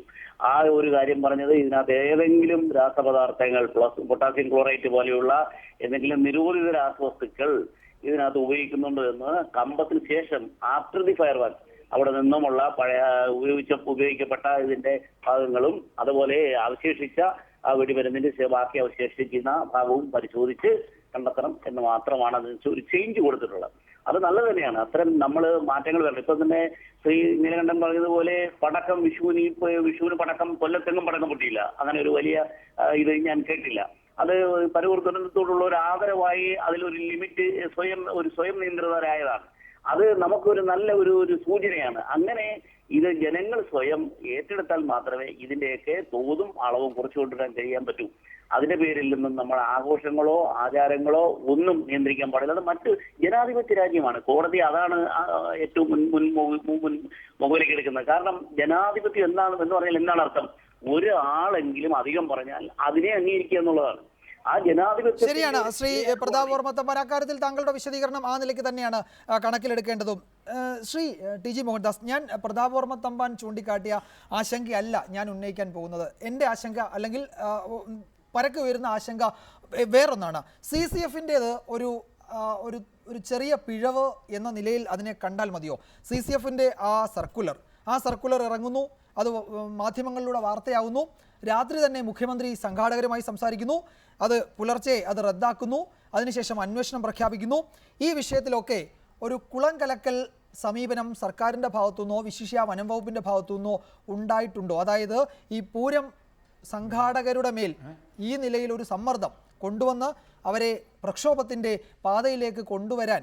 നമുക്കറിയാം, പെരുവനം കുട്ടന്മാരാരൊന്നും ക്ഷോഭിച്ച് നമ്മളാരും കേട്ടിട്ടില്ല, ഒരിക്കലും ക്ഷോഭിച്ച് സംസാരിക്കുന്നത് കേട്ടിട്ടില്ല. ഇന്ന് മാധ്യമങ്ങളോട് സംസാരിച്ചപ്പോൾ അദ്ദേഹം പോലും ക്ഷോഭിച്ച് സംസാരിക്കുന്നു. ആ നിലയിലേക്ക് ഈ സംഘാടകരെ ആകെ കൊണ്ടുവരുന്നതിൽ CCFനും വഹിച്ച പങ്ക് ചെറുതൊന്നുമല്ലല്ലോ. അല്ല, CCF അത് ചെയ്തതിനെ തുടർന്ന് ഇങ്ങനെയൊക്കെ സംഭവിച്ചു. പക്ഷേ ഇതിൻ്റെ ഗുണഭോക്താവ് ആരാണ്? അപ്പോഴാണല്ലോ ഇതിന് ഗൂഢാലോചന ആരാണ് നടത്തിയതെന്ന് നമുക്ക് മനസ്സിലാകുന്നത്. ഇങ്ങനെ ഒരു അന്തരീക്ഷം സൃഷ്ടിക്കപ്പെട്ടാൽ അതിൻ്റെ ഗുണം കിട്ടുന്നത് ആർക്കാണ്? കേരള സർക്കാരിനാണെന്ന് എനിക്ക് തോന്നുന്നില്ല. കാരണം കേരള സർക്കാർ പ്രശ്നമില്ലാതെ പൂരം നടത്തിക്കൊണ്ടുപോകണമെന്നല്ലേ ആഗ്രഹിക്കുകയുള്ളൂ. ഏത് രാഷ്ട്രീയക്കാരനും തെരഞ്ഞെടുപ്പിൻ്റെ സമയമാണ്, വലിയ വിമർശനമൊന്നുമില്ലാതെ കാര്യങ്ങൾ ഭംഗിയായിട്ട് നടത്തിക്കൊണ്ടുപോവുക, ഇതാണ് ഏത് രാഷ്ട്രീയക്കാരനും ആഗ്രഹിക്കുന്നത്. അപ്പോൾ പിന്നെ ആരാണ് ഇതിൻ്റെ ഗുണഭോക്താവ്? പ്രധാനമായിട്ടൊരു കാര്യം, ചീഫ് കൺസർവേറ്റർ ഓഫ് ഫോറസ്റ്റിന് ഈ നാട്ടാന പരിപാലനത്തിൽ എന്താ കാര്യം? ശരിക്കും പറഞ്ഞാൽ അനിമൽ വെൽഫെയർ ബോർഡ് അല്ലെങ്കിൽ വൈൽഡ് ലൈഫ് വാർഡൻ ഇവരാണ് ഇക്കാര്യത്തിൽ ഇടപെടേണ്ടത്. CCF വനം പരിപാലിക്കുന്നവരല്ലേ, നാട്ടാനകളെ പരിപാലിക്കുന്നവരല്ലല്ലോ. CCF ഉത്തരവ് ഇറക്കിയത് തന്നെ അല്പം ഒരു സീരിയസ് ഇംപ്രോപ്രൈറ്റി അതിനകത്തുണ്ട്. വൈൽഡ് ലൈഫ് വാർഡനാണെങ്കിൽ ഞാൻ പിന്നെയും സമ്മതിച്ചേനെ. ഇപ്പോൾ തിരുവഞ്ചൂർ രാധാകൃഷ്ണനാണ് ഈ ഗൂഢാലോചന നടത്തിയെന്ന് വയ്ക്കുക, വനം മന്ത്രിയാണ്. അദ്ദേഹത്തിൻ്റെ സെക്രട്ടറി തന്നെ, വനം സെക്രട്ടറി തന്നെ പറയും, സാറേ ഇത് ഇറക്കേണ്ടത് വൈൽഡ് ലൈഫ് വാർഡനാണ്, മറ്റേ ആളല്ല. അത് ശരി, അപ്പോൾ അപ്രോപ്രിയേറ്റ് ആളെ കൊണ്ട് ഇറക്കിപ്പിക്കുക എന്ന് പറയും. അപ്പോൾ അങ്ങനെ ഒരു ബുദ്ധി പോലും ഇല്ലാതെ ഡെസ്പറേറ്റ് അറ്റംപ്റ്റ് നടത്തിയതാണ് CCFനെ കൊണ്ട് ചെയ്യിച്ച ആൾക്കാർ ചെയ്തിരിക്കുന്നത്. അവിടെയാണ് ഞാൻ സംശയിക്കുന്ന ഈ NGO ഗ്രൂപ്പിൻ്റെ കളി. അവരാണ് ഇതിൻ്റെ ബെനിഫിഷ്യറി. അവർക്ക് എത്രയോ കാലമായിട്ട് ഈ ഇതുപോലെ ഉത്സവാഘോഷങ്ങളുടെ ചാം എടുത്ത് കളയുക എന്നുള്ള, അവരാണ് ജയ്പൂർ എലിഫൻറ്റ് ഫെസ്റ്റിവൽ നിർത്തിവെച്ചത്, അവരാണ് ജല്ലിക്കെട്ട് നിർത്തിവെച്ചത്, നമ്മുടെ നാട്ടിലെ കാളപൂട്ട് മത്സരം നിർത്തിവെപ്പിച്ചത് അവരാണ്. ഇവരെല്ലാം ഇവരുടെ കയ്യിലെ ഒരു കളിപ്പാവ് പോലെയാണ് അനിമൽ വെൽഫെയർ ബോർഡ് പെരുമാറുന്നത്. അത് ജല്ലിക്കെട്ട് നിരോധിച്ച വിധിയിലെ കാര്യം അറിയാം. ജസ്റ്റിസ് രാധാകൃഷ്ണൻ ജല്ലിക്കെട്ട് നിരോധിച്ചുകൊണ്ട് വിധി ഇറക്കുന്നു. വിധി ഇറക്കിയ രാധാകൃഷ്ണന് man of the year award കൊടുക്കുന്നു. ആര്? പെറ്റീഷണർ പേട്ട എന്ന് പറയുന്ന ഓർഗനൈസേഷൻ, അവരുടെ ഹെഡ് ഓഫീസ് അമേരിക്കയിൽ. ഈ കളി ആർക്കും മനസ്സിലാകുന്നില്ല എന്നാണ് NGO ഈ ഗ്രൂപ്പിൻ്റെ വിചാരം. ഇവരെയാണ് ഞാൻ സംശയിക്കുന്നത്. ഇവർക്ക് നമ്മുടെ സർക്കാർ വകുപ്പുകൾ ഇത്രത്തോളം സ്വാധീനമുണ്ടോ? അവർക്ക് സ്വാധീനം ഉണ്ടാക്കാൻ പറ്റും. അളവറ്റ പണം അവർക്ക് കിട്ടുന്നുണ്ട്. എന്തുകൊണ്ടാണ് വലിയ ബഹളം നടന്നത്? ഫോർഡ് ഫൗണ്ടേഷനെ നിരോധിച്ചപ്പോഴും ഗ്രീൻ പീസിൻ്റെ അക്കൗണ്ട് കൊണ്ടുവരാൻ പറഞ്ഞപ്പോഴും ഒക്കെ അക്കൗണ്ടിൽ 0 പൈസയേ ഉള്ളൂ എന്ന് പറയും. ഗ്രീൻ പീസ് അക്കൗണ്ട് കൊണ്ടുവരാൻ പറഞ്ഞപ്പോൾ 6 കോടി രൂപ അവരുടെ ഡെപ്പോസിറ്റിൽ കിടക്കുന്നു. ഇതേത് പണം ചോദിച്ചപ്പോൾ അവർക്ക് ദേഷ്യം വന്നു. എന്തുകൊണ്ടാണ് ഈ NGOമാർ ഇങ്ങനെ ദേഷ്യപ്പെടുന്നത്? അവർ പറയുന്നതിനനുസരിച്ച് രാജ്യം നടത്തിക്കൊണ്ട് പോകാൻ പറ്റുമോ? ഇനി രാജ്യത്ത് തെറ്റ് സംഭവിക്കുന്നുണ്ടെങ്കിൽ തന്നെ അത് നോക്കാൻ ഇവിടെ വേറെ ഏജൻസികളുണ്ട്. NGOമാരുടെ ആവശ്യമില്ല. അതും ഫോറിൻ ഫണ്ടഡ് ഏജൻസികളുണ്ടെങ്കിൽ അവരെ കേരളത്തിൽ നിന്ന് അടിയന്തരമായിട്ട് പുറത്താക്കേണ്ടത് ആവശ്യമാണ്. ആണോ CR Neelakantan people's for ethical treatment of animal പെട്ട അതല്ലേ താങ്കൾ ഉദ്ദേശിച്ച? അതെ, അവരുടെ കള്ളക്കളിയാണ് ജല്ലിക്കെട്ട് ജഡ്ജ്മെന്റ്, അവരുടെ ശുദ്ധ കള്ളക്കളിയാണ്. ഈ വിഷയത്തിലുള്ള പങ്ക് താങ്കൾ സംശയിക്കുന്നുണ്ടോ?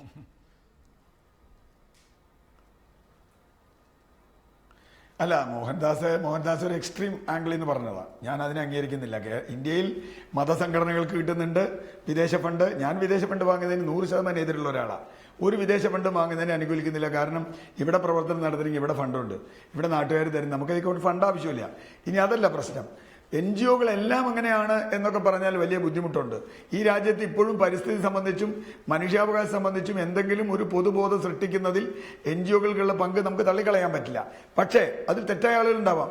വർഗീയ സംഘടനകളുടെ NGOകളില്ലേ, പല മതങ്ങളുടെയും സംഘടനകൾക്ക് വിദേശത്ത് പണം വരുന്നുണ്ട്, ഇല്ലാന്ന് പറയാൻ പറ്റില്ല.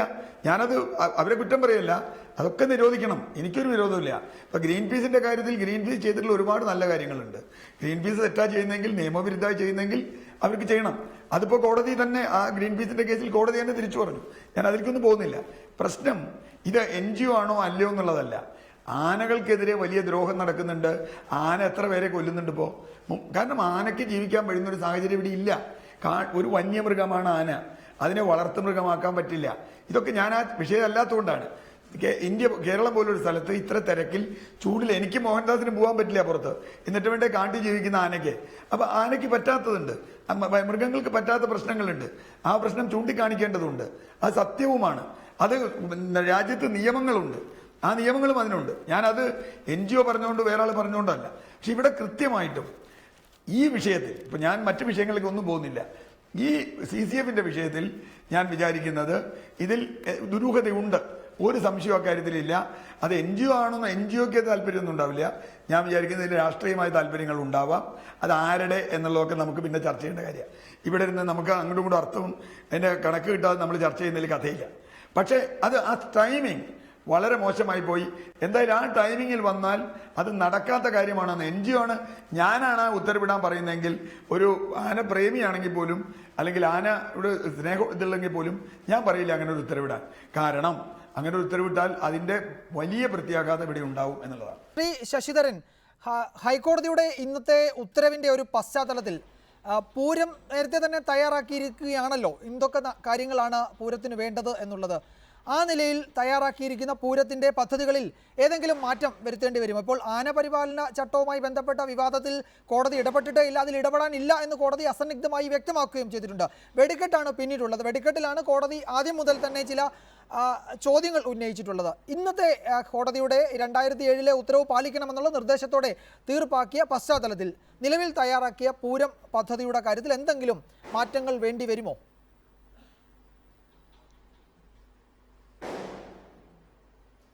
ഇല്ല, പൂരത്തിൻ്റെ എല്ലാ ഒരുക്കങ്ങളും കഴിഞ്ഞതിന് ശേഷമാണ് ഇങ്ങനെ ഒരു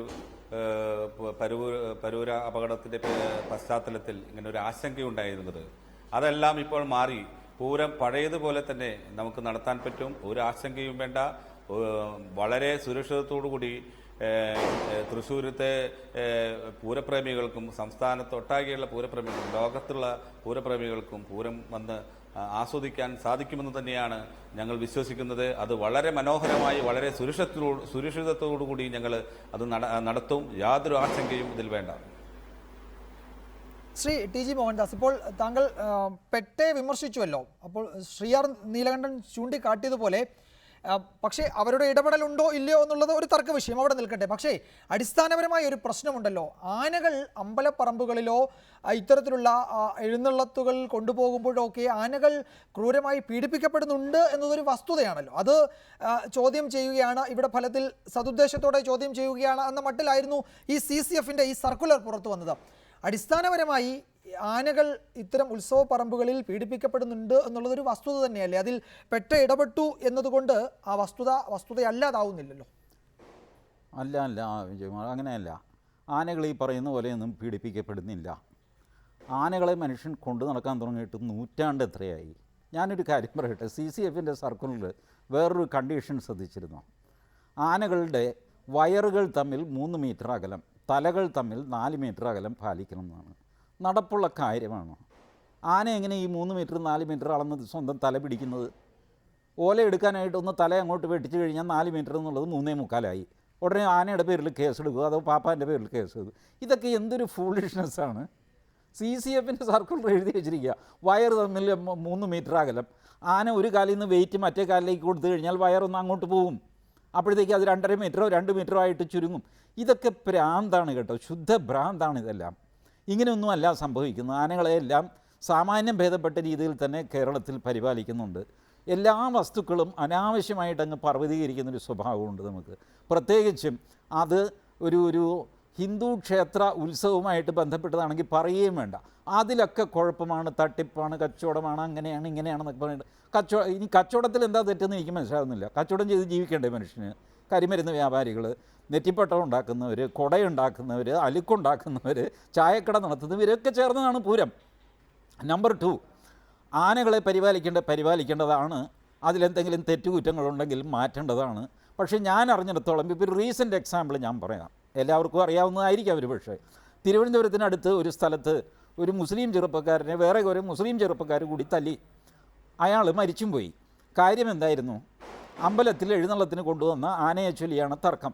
ഈ ചെറുപ്പക്കാരൻ മുസ്ലിം ആണെങ്കിലും അമ്പല കമ്മിറ്റിയിലുള്ള ആളാണ് എത്രയോ കാലമായിട്ട്. ഞാൻ അറിഞ്ഞത്, എനിക്ക് കിട്ടിയ വിവരം, ആനയുടെ വാലിൽ മുട്ടുസൂചി തറയ്ക്കാൻ മറ്റ് ചെറുപ്പക്കാർ ശ്രമിക്കുകയും ഇയാൾ തടയുകയും അതിൻ്റെ കശവിശ ഉണ്ടാകുകയും എന്നാൽ കാണിച്ചു തരാമെന്നൊക്കെ പറഞ്ഞു നാണക്കേടായി. അങ്ങനെ അതിനെ ചൊല്ലിയുണ്ടായ കലഹമാണ് ഫൈനലി ആ ചെറുപ്പക്കാരൻ്റെ കൊലപാതകത്തിൽ പോയത്. കേരളത്തിൽ ആനകൾ വിരളുന്നത് എന്തുകൊണ്ട് എന്നൊരു പഠനം ഇന്നുവരെ നടന്നിട്ടില്ല. വരണ്ട് കഴിഞ്ഞു, പാപ്പാനെ ചവിട്ടിക്കൊന്നു, പാപ്പാൻ എന്തെങ്കിലും നഷ്ടപരിഹാരം കൊടുത്തില്ല, ആനയുടെ പാട്ടിന് പോയി മയക്കുപിടി വെച്ചു, ഇങ്ങനെ പോവുകയാണ് നമ്മൾ. ആന ഇളകുന്നതിൻ്റെ മൂല കാരണം ആരും അന്വേഷിച്ചിട്ടില്ല. അതിനകത്തും ഒരു അട്ടിമറിയുണ്ടോ എന്ന് സംശയിക്കേണ്ട സമയമായി. ഇന്ന് ശബരിമല മേൽശാന്തിയും തന്ത്രിയും പറഞ്ഞിരിക്കുന്നു, ഈ രീതിയിലുള്ള കരിമരുന്ന് കലാപ്രകടനം, ആന എഴുന്നള്ളിപ്പ്, ഇതൊന്നും ആചാരത്തിന്റെ ഭാഗമല്ല. ഇത് നമ്മൾ കഴിഞ്ഞ കുറേ ദിവസങ്ങളായി പറഞ്ഞുകൊണ്ടിരിക്കുന്നു. ഇത്തരം കാര്യങ്ങളിൽ എന്തുകൊണ്ട് ഒരു കൂട്ടായ തീരുമാനം ഇത് കുറയ്ക്കാം, നിയന്ത്രിച്ചു കൊണ്ടുവരാം, അല്ലെങ്കിൽ പാടെ ഒഴിവാക്കാം എന്നൊരു തീരുമാനത്തിലേക്ക് ഈ പരവൂരിന് ശേഷം, നമ്മൾ പരവൂരിന് മുമ്പ് പരവൂരിന് ശേഷവും എന്ന നിലയിൽ സംസാരിക്കുകയാണല്ലോ, പരവൂരിന് ശേഷം സംസാരിക്കുമ്പോഴും പലർക്കും ആ നിലയിൽ സംസാരിക്കാൻ പറ്റാതെ വരുന്നത് എന്തുകൊണ്ടാണ്? ഈ വൈകാരിക വിഷയം എന്ന് പറഞ്ഞു മാറ്റി നിർത്താതെ വസ്തുതാപരമായി നിലവിലുള്ള സാഹചര്യങ്ങൾ പരിശോധിച്ച് ഒരു കൂട്ടായ തീരുമാനത്തിലെത്താൻ എന്തുകൊണ്ട് പറ്റുന്നില്ല? ഇപ്പോൾ ക്രൈസ്തവ സഭകൾ ചില സ്ഥലങ്ങളിൽ വെടിക്കെട്ട് വേണ്ട എന്ന് തീരുമാനിക്കുന്നു, ചിലയിടത്ത് വെടിക്കെട്ട് തുടരുന്നുണ്ട്. പാവറട്ടി പള്ളിയുടെ കാര്യം അല്പസമയം പറയുകയുണ്ടായി, അത് അവിടെ തുടരുന്നുണ്ട്. എന്തുകൊണ്ട്? ഞാൻ മതം അടിസ്ഥാനപ്പെടുത്തി പറയുകയല്ല, ഇത് ഉള്ള സ്ഥലങ്ങളിലൊക്കെ ഇത് വേണ്ട, അല്ലെ അടുത്ത വർഷം മുതൽ ഇത് പാടെ ഒഴിവാക്കാം എന്നൊരു തീരുമാനം നമുക്ക് എടുക്കാൻ കഴിയാതെ പോകുന്നത് എന്തുകൊണ്ടാണ്? ഇല്ല, എടുക്കാൻ കഴിയാതെയൊന്നുമില്ല. പ്രധാനമായിട്ട് ഇപ്പോൾ അങ്ങനെ ഒരു തീരുമാനം എടുക്കരുത് എന്നുള്ള അഭിപ്രായക്കാരനാണ് ഞാൻ. നമ്മളൊരു അപകടത്തിൻ്റെ ഞെട്ടലിൽ ഇരിക്കുകയാണ്. ഒരു ശ്മശാന വൈരാഗ്യത്തിൽ നിന്നല്ല തീരുമാനം എടുക്കുന്നത്. ശ്മശാനത്തിൽ പോകുമ്പോൾ നമുക്ക് എല്ലാവർക്കും ഒരു വിരക്തി ഉണ്ടാകും. ജീവിതത്തിന് അർത്ഥമില്ല, കഥയില്ല. അവിടെ നിന്ന് പുറത്തിറങ്ങി ഒരു ചായ കുടിച്ച് കഴിയുമ്പോൾ ഇതേ ജീവിതത്തിലേക്ക് നമ്മൾ തിരിച്ചു വരും. അതുകൊണ്ട് ശ്മശാനത്തിൽ നിന്ന് നമ്മൾ തീരുമാനങ്ങൾ എടുക്കരുത്. ഒരു 2-3 മാസം കഴിയട്ടെ, ബാലൻസ് മൈൻഡഡ് ആയിട്ട്. ഞാൻ പറയുന്നത് ദേവസ്വം ബോർഡ് അതിന് മുൻകൈ എടുക്കണം. ദേവസ്വം ബോർഡാണ് മുൻകൈ എടുക്കേണ്ടത്. ഭൂരിഭാഗം ക്ഷേത്രങ്ങളും ദേവസ്വത്തിൻ്റെ കയ്യിലാണ്. എന്നുവെച്ചാൽ ഇതുപോലത്തെ ഉത്സവങ്ങൾ നടക്കുന്ന ക്ഷേത്രങ്ങൾ എണ്ണമെടുത്താൽ പ്രൈവറ്റ് ആയിരിക്കും കൂടുതൽ കേട്ടോ. പക്ഷേ ദേവസ്വം ബോർഡിന് ആണ് ഇതിൻ്റെ ഒരു അപ്പെക്സ് ബോഡി ദേവസ്വം ബോർഡാണ്. അവർ മുൻകൈ എടുത്ത് ചർച്ച ചെയ്യട്ടെ, നമുക്കിതിൻ്റെ വോളിയം കുറയ്ക്കാമോ, ശബ്ദം കുറയ്ക്കാമോ, ചടങ്ങുകൾ എങ്ങനെയൊക്കെ മാറ്റാം. കാരണം ഇത് ആഘോഷമാണ്, ആചാരമല്ല. തന്ത്രി പറഞ്ഞ് ശരിയാ, ആചാരമല്ല. ആചാരമനുസരിച്ച് ആ ബലിക്കല് ചുറ്റും ഇങ്ങനെ കുറച്ച് ചോറും മറ്റേ പൂവും ഒക്കെ ഇടുന്നൊരു ആചാരം, അത് മാത്രമാണ് ആചാരം. ബാക്കി ഈ ശ്രീവേലി എന്നൊക്കെ പറയുന്നത് കാഴ്ച ശ്രീവേലി എന്നതിൻ്റെ പേര് തന്നെ ജനങ്ങളുടെ ഉല്ലാസത്തിന് വേണ്ടിയിട്ട് വെച്ചിരിക്കുന്നതാണത്. അപ്പോൾ അത് കുറയ്ക്കുന്നത് നമുക്ക് കുറേ കാലം മുമ്പ് കഥാപ്രസംഗം ഉണ്ടായിരുന്നു. ആരാ അത് തീരുമാനം എടുത്ത് നിർത്തിച്ചത്? അതങ്ങ് നിന്നുപോയി. ആരൊക്കെയോ തീരുമാനം വേണ്ടാന്ന് വെച്ച് വേണ്ട, ജനങ്ങൾക്കും അതിൽ താല്പര്യം തോന്നിയില്ല. ജനങ്ങൾക്ക് താല്പര്യമുള്ളിടത്തോളം കാലം ഇത്തരം കാര്യങ്ങൾ നിലനിൽക്കും. അതിൽ അപകടം കുറയ്ക്കാനായിട്ടുള്ള ചർച്ചകളാവാം, പക്ഷെ അത് ശ്മശാനത്തിൽ വെച്ച് വേണ്ട. ആ ഒരു ഞെട്ടലൊന്നും മാറട്ടെ. ഈ സംഭവ പരമ്പരകളൊക്കെ അത്തരം ചർച്ചകൾക്കുള്ള തുടക്കമോ ആ ചർച്ചകളെ മുന്നോട്ട് കൊണ്ടുപോകുന്നതിനുള്ള പ്രേരക ശക്തിയോ ആയി മാറട്ടെ എന്ന് നമുക്ക് ഈ ഘട്ടത്തിൽ പറയാം. ഈ ചർച്ച ഇവിടെ അവസാനിപ്പിക്കുകയാണ്. ചർച്ചയിൽ പങ്കെടുത്ത കോൺഗ്രസ് നേതാവ് പ്രതാപ് വർമ്മ തമ്പാൻ, BJP നേതാവ് TG മോഹൻദാസ്, CR നീലകണ്ഠൻ, അതുപോലെ ശശിധരൻ, എല്ലാവർക്കും നന്ദി.